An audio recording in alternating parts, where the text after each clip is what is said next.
Alhamdulillah wassalatu wassalamu ala Rasulillah wa ala alihi wa man tabi'ahum bi ihsanin ila yaumiddin. Para pemirsa, saat ini kita akan kembali melanjutkan pembahasan kita dari kitab Matan Abi Syuja atau Matan Al-Ghaya wa Taqrib, yang dimana pada saat ini kita telah masuk dalam kitab yang baru atau pembahasan yang baru setelah sebelumnya kita membahas tentang masalah toharoh atau bersuci. Saat ini kita akan membahas salah satu rukun Islam yang urgen, yang penting, yaitu mengenai sholat. Ya, kita masuk dalam kitab sholat. Sholat kita ketahui bersama bahwasanya sholat adalah ibadah yang di dalamnya itu ada gerakan dan juga ada ucapan yang diawali dengan takbiratul ihram dan diakhiri dengan salam. Diawali dengan takbiratul ihram dan diakhiri dengan salam. Nah, sholat ini merupakan tiang agama Islam.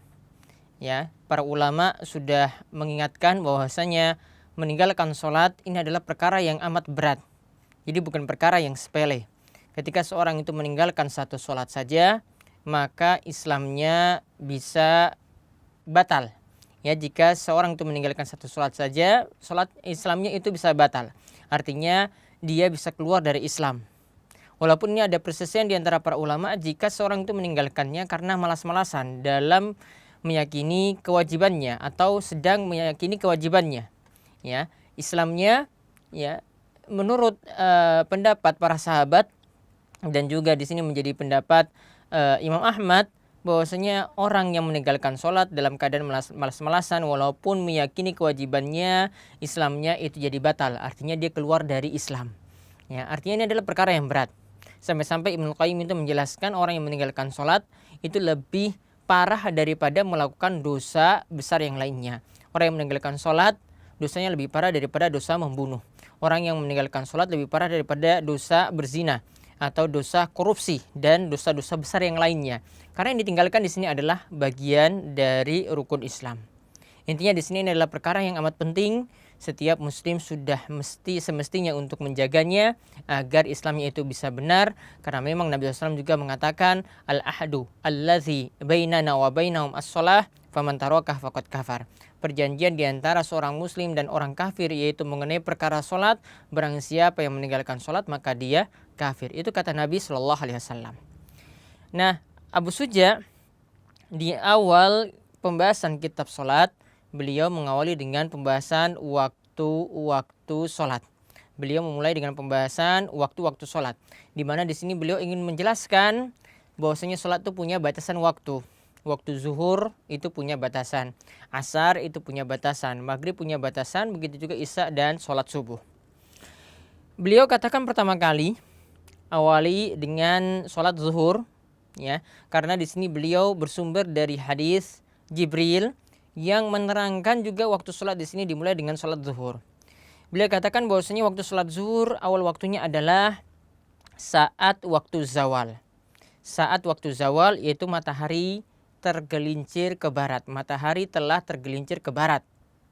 Ya, kemudian akhir waktunya itu adalah saat tinggi bayangan itu bertambah sama dengan tinggi bendanya. Ya, akhir waktunya adalah saat tinggi bayangan bertambah sama dengan tinggi bendanya. Nah, di sini yang pertama kali beliau terangkan tentang waktu sholat zuhur. Hal ini berdasarkan hadis ya Abdullah bin Amr ataupun hadis Jibril, dua-duanya itu membicarakan tentang masalah waktu sholat. Di dalam hadis Abdullah bin Amr disebutkan bahwasanya Rasulullah SAW itu bersabda, waktu zuhri iza zalatis syams wa kana dhilur rajuli katulihi ma lam yahduril asr. Waktu zuhur itu dimulai saat matahari tergelincir ke barat, yaitu waktu zawal, hingga bayangan seorang sama dengan tingginya dan selama belum masuk waktu asar. Ya, dan selama belum masuk waktu asar. Kemudian juga dalam hadis Jibril yaitu dari Ibnu Abbas ya, di mana Jibril itu pernah mengimami Nabi SAW di rumahnya sebanyak 2 kali. Ya, waktu yang pertama ya, beliau mengimami Nabi SAW pada sholat zuhur hina zalatis syams, yaitu ketika matahari tergelincir ke barat, wa kanat qadras syirak wa shalla bil qadras syirak, ya, dan itu dilakukan sampai ya panjang bayangan itu sama dengan panjang tali sendal. Dilakukan sampai panjang bayangan itu sama dengan panjang tali sendal. Artinya di sini menunjukkan bahwasanya waktu sholat zuhur ya itu dilakukan ya awalnya itu mulai dari matahari bergeser ke barat. Kemudian akhir waktunya dijelaskan juga dalam hadis Jibril. Kemudian esok harinya Jibril itu melakukan sholat bersama Nabi SAW, itu sholat zuhur bersama beliau ketika panjang bayangan sama dengan panjang benda. Ketika panjang bayangan itu sama dengan panjang benda.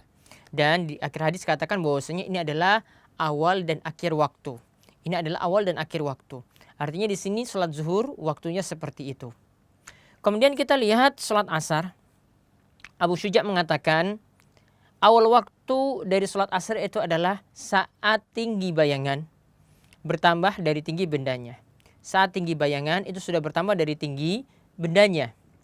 Kemudian akhir waktunya ini yang disebut dengan waktu ikhtiar. Ini menurut ulama Syafi'i. Ini yang disebut dengan waktu ikhtiar. Itu adalah waktunya adalah saat tinggi bayangan bertambah 2 kali tinggi benda.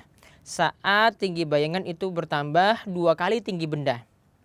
Kemudian ditambahkan lagi oleh Abu Syuja, akhir waktu jawas, akhir waktu bolehnya adalah saat matahari tenggelam.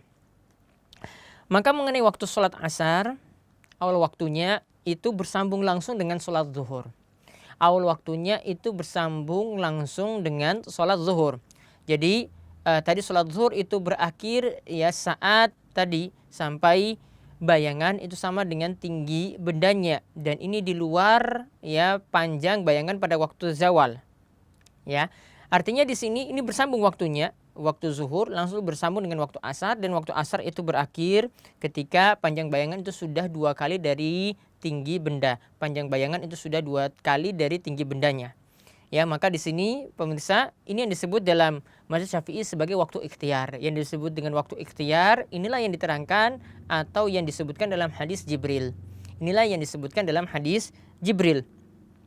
Kemudian ditambahkan lagi waktu jawas. Kalau tadi disebut dengan waktu ikhtiar, ya ulama Syafi'iyah menambahkan lagi waktu jawas, artinya waktu yang masih dibolehkan, yaitu sampai matahari itu tenggelam. Yaitu sampai matahari tenggelam. Nah, mengenai akhir waktu sholat asar di sini memang para ulama itu berselisih pendapat, ya. Para ulama itu berselisih pendapat tentang waktu tersebut. Ada tadi kita lihat di dalam hadis Abdullah bin Amr, begitu juga hadis Jibril itu diterangkan ya tentang awal waktu sholat asar. Itu hampir sama, ya artinya bersambung langsung dengan waktu sholat zuhur. Sedangkan waktu sholat asar akhirnya diterangkan dalam hadis Abdullah bin Amr, itu diterangkan bahwasanya waktu asar itu masih terus ada selama matahari belum menguning. Ya, kalau kita merujuk pada hadis itu dikatakan selama matahari belum menguning. Artinya kalau matahari sudah menguning, ya, ketika akan tenggelam matahari sudah menguning, maka ini adalah waktu akhir sholat asar.